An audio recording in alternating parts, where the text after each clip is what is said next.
Hello everyone and welcome to Parkway. मैं हरसिमरन कौर आपकी biology teacher आज आपको पढ़ाने वाली हूँ लिंकेज। देखिए हम लोग जेनेटिक्स पढ़ रहे हैं एमपीपीएससी के लिए और उसमें अभी तक हम लोगों ने बहुत सारे जेनेटिक प्रोसेसेस जो हैं वो पढ़ लिए हैं।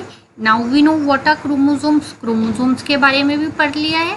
तो अब हम लोग क्रोमोसोम्स के आगे अलग अलग जो प्रोसेसेस हैं उनके बारे में पढ़ने वाले हैं। So firstly we are going to start with linkage. तो चलिए शुरू करते हैं। तो let's start with the definition. Linkage is the close association of genes और other DNA sequence on the same chromosome. Linkage क्या है कि एक जो क्रोमोसोम है, एक क्रोमोसोम के ऊपर कई सारे जीन्स प्रेजेंट होते हैं, तो उन जीन्स की कैपेसिटी है कि वो एक साथ इनहेरिट होंगे या नहीं, इसे बोला जाता है लिंकेज। दो जीन्स एक दूसरे के जितना पास होंगे उतनी ही ज़्यादा प्रोबेबिलिटी होगी कि वो एक साथ इनहेरिट होंगे। एक साथ इनहेरिट होने का मतलब क्या है कि जब वो पेरेंट्स से ऑफस्प्रिंग में ट्रांसफ़र होंगे तो वो एक साथ हो जाएंगे, उनमें कोई भी रिकॉम्बिनेशंस नहीं होंगे। रिकॉम्बिनेशन जो है वो भी हम लोग अपनी आने वाली वीडियोस में पढ़ने वाले हैं, तो इसीलिए हमारे चैनल पे बने रहें। तो चलिए अब आगे बढ़ते हैं।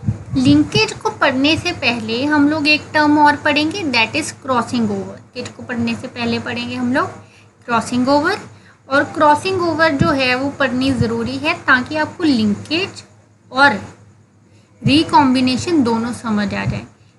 क्रॉसिंग ओवर ही वो फिनोमेना है जिसकी वजह से लिंकेज और रिकॉम्बिनेशन जो है वो हम लोगों के ध्यान में आए। तो देखिए क्रॉसिंग ओवर क्या होता है। It is the exchange of genes between homologous chromosomes resulting in the mixture of parental characteristics। देखिए हमारे जो जीन्स हैं वो एज इट इज़ हमारे ऑफस्प्रिंग्स में ट्रांसफ़र नहीं हो जाते, they are recombined and then transferred to the offspring. तो वो जो रिकॉम्बिनेशंस होती हैं, वो जो मिक्सिंग ऑफ कैरेक्टर्स होती है, उसको बोला जाता है crossing over, which we will see in next slides. So this slide is for the linkage। अभी ध्यान से देखें लिंकेज क्या है। ये देखिए ये जो हैं ये दो इन्होंने होमोलोगस क्रोमोसोम्स ले लिए हैं, इनमें दो दो जीन्स लिए, one gene is A and the other gene is B, one is A and the other gene is B, and same in the other case A and B. अब क्या हुआ कि गैमीट्स में ट्रांसफ़र होने से पहले ये जो जीन्स थे इनका रिकॉम्बिनेशन हुआ। रिकॉम्बिनेशन का मतलब क्या है कि ये इनकी एक शफलिंग हो गई। जैसे कार्ड्स का एक डेक होता है जिसको हम लोग शफल करते हैं ना, कार्ड्स को डिस्ट्रीब्यूट करने से पहले, सेम वैसे ही एक प्रोसेस जो है यहाँ पे हो गया। अब इसमें क्या हुआ कि अब देखिए ये जो जीन्स थे ए बी, अब ये एक दूसरे के बहुत क्लोजली पड़े हुए थे, क्रोमोसोम पे क्लोजली पड़े थे। तो उस वजह से क्या हुआ कि जब इनके नए कॉम्बिनेशंस बने तो नए कॉम्बिनेशंस बनने की वजह से भी ये एक साथ रह गए।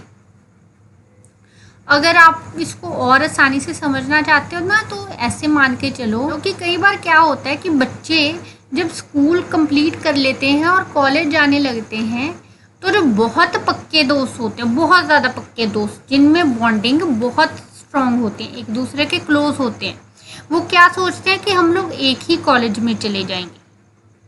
तो अब अगर वो दोनों एक ही कॉलेज में चले गए तो उनमें क्या होगी, उनमें हो गई लिंकेज। लेकिन अब क्लास में सारे बच्चे तो दोस्त होते नहीं, कई दूर दूर रहने वाले भी तो होते हैं। तब वो जो दूर दूर रहने वाले क्लास के बच्चे थे उनसे कोई दोस्ती है नहीं, वो किसी भी कॉलेज जाएं, कहीं भी चले जाएं, तो उनमें और हम में दोस्ती नहीं थी, उनमें और हम में क्या नहीं थी, लिंकेज नहीं थी।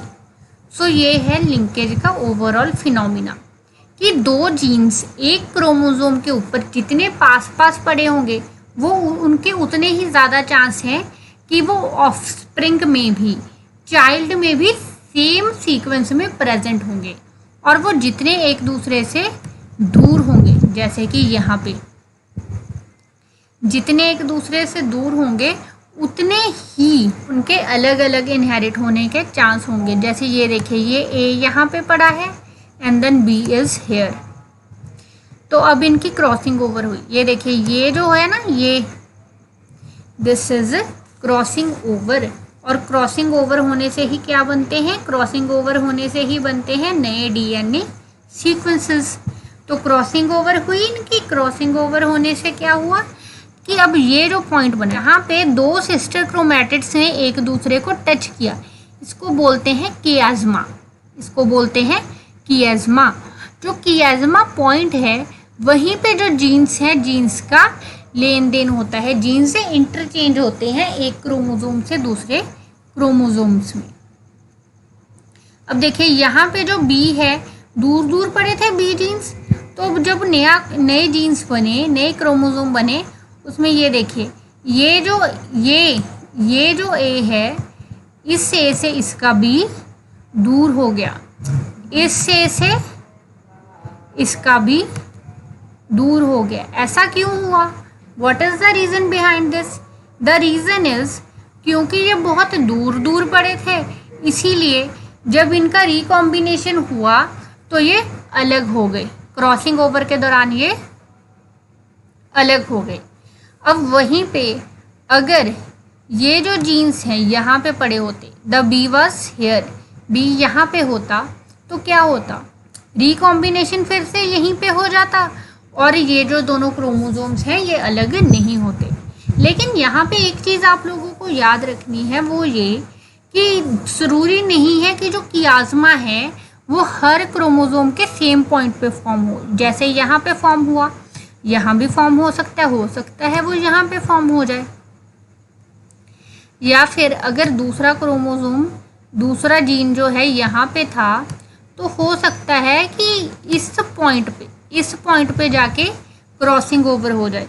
इसीलिए किसी भी चीज़ को हम लोग डेफिनेटली कब होगी जेनेटिक्स में वो डिफाइन नहीं कर सकते। Genetics is a very random topic, genetics is very random. Random का मतलब क्या है कि हम लोग कभी भी एग्जैक्ट प्रोबेबिलिटी नहीं बता सकते किसी भी जेनेटिक्स प्रोसेस की। और वही चीज़ लिंकेज में भी है।